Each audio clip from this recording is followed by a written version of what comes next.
దేవుని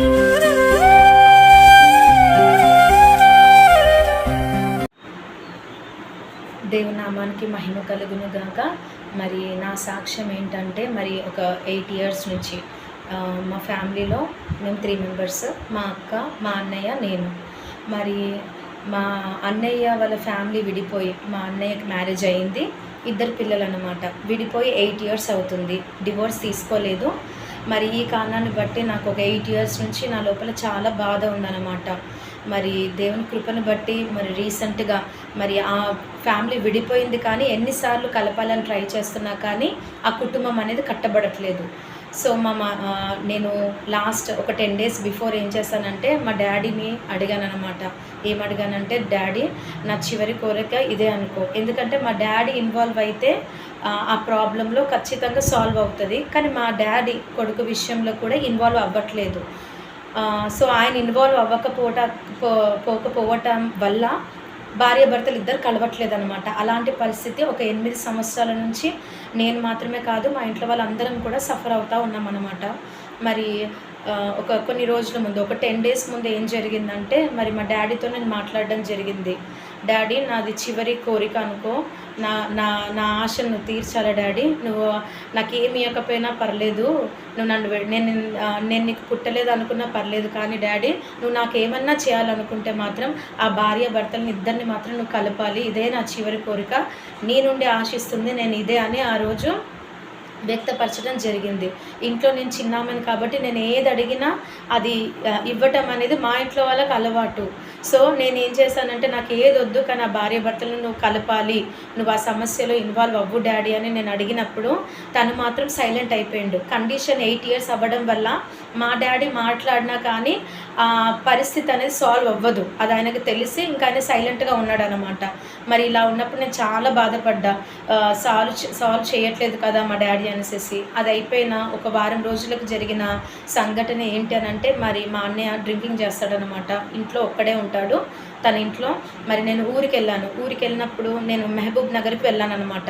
ఆ రోజు మార్నింగ్ నేను మా ఇంటికి వద్దామని రెడీ అవుతున్న టైంలోనే 6 o'clock లేసి మార్నింగ్ రెడీ అవుతున్నప్పుడు 7 o'clock ఒక కాల్ వచ్చింది. ఏంటి అంటే, మా అన్నయ్య వాళ్ళ ఇంటి వెనకాల వాళ్ళు కాల్ చేశారనమాట. అమ్మ, మీ అన్నయ్య 5 o'clock మరి బాత్రూమ్ దగ్గర పడిపోయాడు, ఆయనకి పెరాలిసిస్ వచ్చింది, ఒక చెయ్యి కాలు పని చేయట్లేదు, లేవలేకపోతున్నాడు, మీరు త్వరగా రండి, 5 o'clock నుంచి బాత్రూమ్ దగ్గర ఉండి పిలుస్తున్నాడంట. కానీ మాకు అర్థం కాలేదమ్మా, మేము ఇలా ఇంట్లోకి వచ్చి చూస్తే కండిషన్ ఇలా ఉంది అని చెప్పినప్పుడు మరి చాలా భయం వేసింది అనమాట. మహబూబ్ నగర్ ఎవ్వరు లేరు, అంబులెన్స్ 108కి కాల్ చేస్తే అంబులెన్స్ వాళ్ళు ఏంటంటే 8:30 టైంకి వెళ్ళారు, కానీ అటెండర్స్ ఎవ్వరు లేరు కాబట్టి మేము ఈ పేషెంట్ని తీసుకొని వెళ్ళము, అంబులెన్స్లో తీసుకొని వెళ్తే ఈయనకేమన్నా అయితే మా పైనకి వస్తుంది, అటెండర్ ఉంటే ఖచ్చితంగా హాస్పిటల్ తీసుకొని వెళ్తామమ్మా అని చెప్పినప్పుడు మేము మార్నింగ్ 7 o'clock మహబూబ్ నగర్ నుంచి స్టార్ట్ అయితే నేను మా సిస్టర్ వాళ్ళము మరి ఇంటికి మా అన్న దగ్గరికి వెళ్ళేసరికి మార్నింగ్ 10:30 అయింది. 10:30 నుంచి ఆ వ్యక్తి మరి ఎలా ఉంటుందా అని అనుకున్నాము, కానీ దేవుని మహాకృపను బట్టి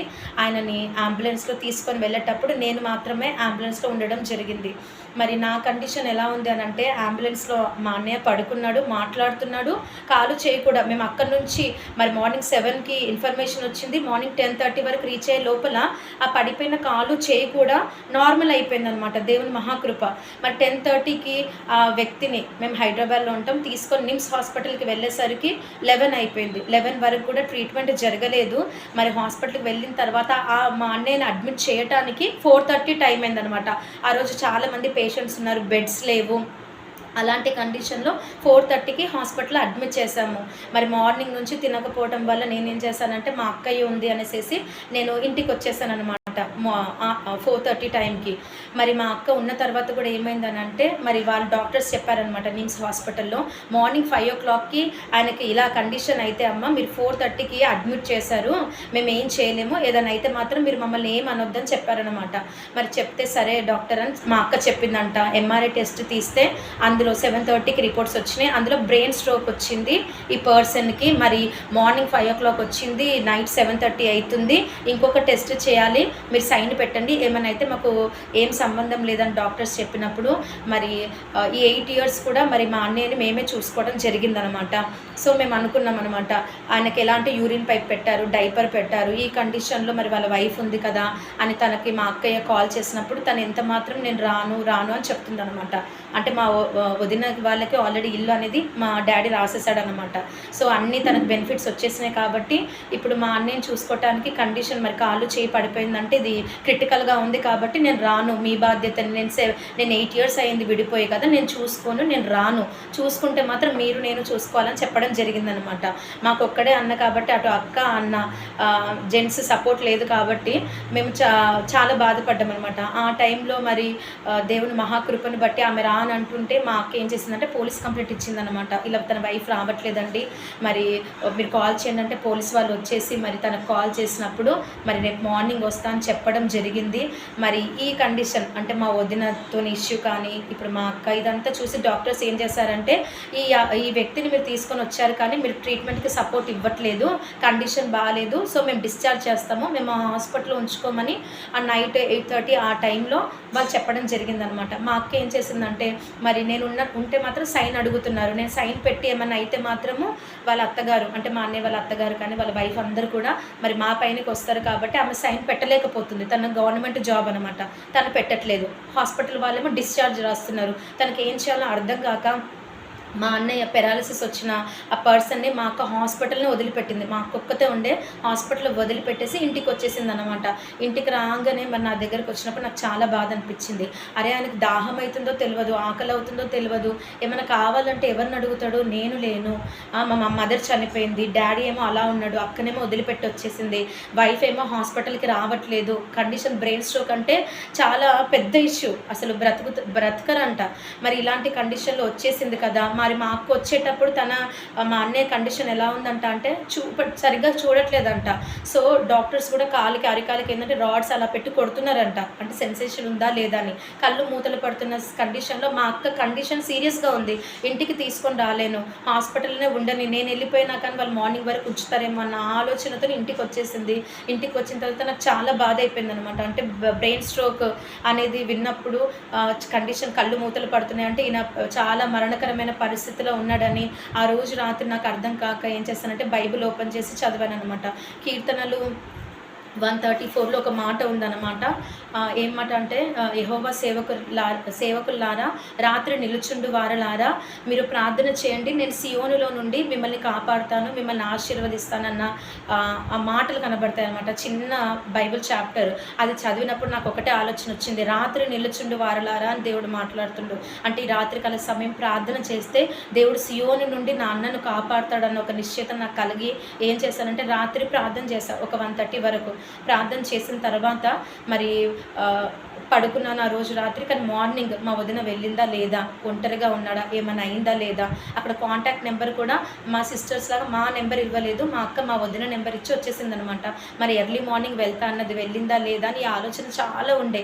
నేను మార్నింగ్ లేసిన పని చేస్తుంటే నాకు చాలా బాధ అవుతుంది. అంటే తోబుట్టిండు కాబట్టి ఆ పరిస్థితిలో దాహం అయితే ఇలాంటి పరిస్థితిలో కూడా లేకుండా ఉన్నాను, నేను చేయలేను, నేను వెళ్ళలేను, నేను వెళ్తే మాత్రము వాళ్ళ వైఫ్ రాదు అన్న ఉద్దేశంతో నేను ఇంట్లోనే ఉన్నాను అన్నమాట.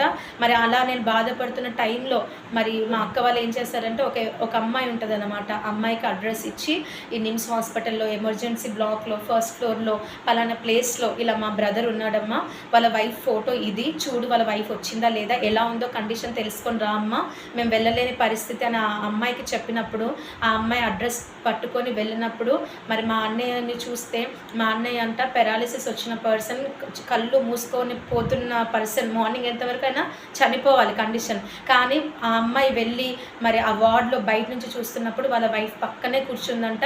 మా అన్న కూడా కూర్చొని ఆమె మా అన్నయ్య మాట్లాడటం చూసిందనమాట. దేవునికి మహిమ కలుగును గాక.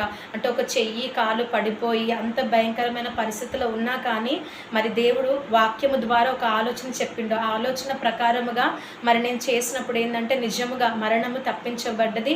ఇప్పటికీ 10 days అవుతుందన్నమాట. 10 days నుంచి మరణం అనేదే లేదు. దేవునికే మహిమ కలుగును గాక. ఇది అన్యులకి ఈ నిరీక్షణ ఉండదు, కానీ దేవుని బిడ్డలకు ఏంటంటే మొత్తం పరిస్థితులు చేదాటిపోయినా కానీ మనం దేవుని ఆపత్కాలములలో యెహోవాకు మొరపెడితే ఆయన ఉత్తరం ఇస్తాడు అనేసి ఉంది. ఆయన సహాయం చేస్తాడన్న వాక్యం కూడా ఉంది. ఆయన రక్షిస్తాడు ఆపత్కాలంలో మొరపెడితే, ఆయన విమోచిస్తాడని వాక్యంలో ఉంది. వాస్తవము, మనం నమ్మాలి. మరి ఆ ఆపదలో ఆ రాత్రికాల సమయంలో ప్రార్థన చేస్తే నేటికి 10 days అవుతుంది. మరి ఆ కుటుంబం విడిపోవడమే కాదు, మరి మేము వెళ్ళకపోవడాన్ని బట్టి ఏమైందనంటే మరి మా వదిన మా అన్నయ్యని తీసుకొని వాళ్ళ ఇంటికి వెళ్ళిందనమాట. దేవునికి మహిమ కలుగును గాక. 8 సంవత్సరాలు విడిపోయిన కుటుంబము, పెద్దవాళ్ళు ఎన్నిసార్లు ప్రయత్నం చేసినా అది అవ్వలేదు.